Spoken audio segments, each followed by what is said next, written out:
Good morning বন্ধুরা। তো আজকে কয়েকটা কথা বলার জন্য আসলাম। সেটা হচ্ছে, অনেকেই আমাকে মেসেজ করছো যে দিদি কি হয়েছে বা তোমার কি হয়েছে, তুমি হসপিটালে কেন অ্যাডমিট হয়েছো। তো সবাইকে তো পার্সোনালি মেসেজ করে অ্যান্সার দেওয়া সম্ভব নয়, সেই কারণে আমি ভাবলাম একটা ভিডিওই বানিয়ে নিই। আর তোমাদের হয়তো কথাগুলো শুনতে একটু অসুবিধা হবে, তার কারণ আমি একটু আস্তে বলছি। কারণ আজকে 14 দিন হলো আমার একটা অপারেশন হয়েছে, সেটা হচ্ছে গল ব্লাডার স্টোন অপারেশন হয়েছে, ল্যাপ্রোস্কোপিক সার্জারি হয়েছে। তো এখন না খুব জোরে কথা বলতে গেলে আমার একটু পেটে লাগছে, তো সেই কারণে হচ্ছে একটু আস্তেই কথা বলছি। তবে তোমরা যারা আমাকে জিজ্ঞাসা করেছো, তো আমার মনে হলো যে তাদেরকে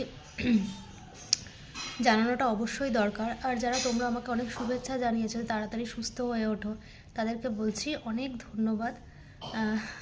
আর কি বলবো, আমি অনেকটা সুস্থ হয়ে গেছি আর আশা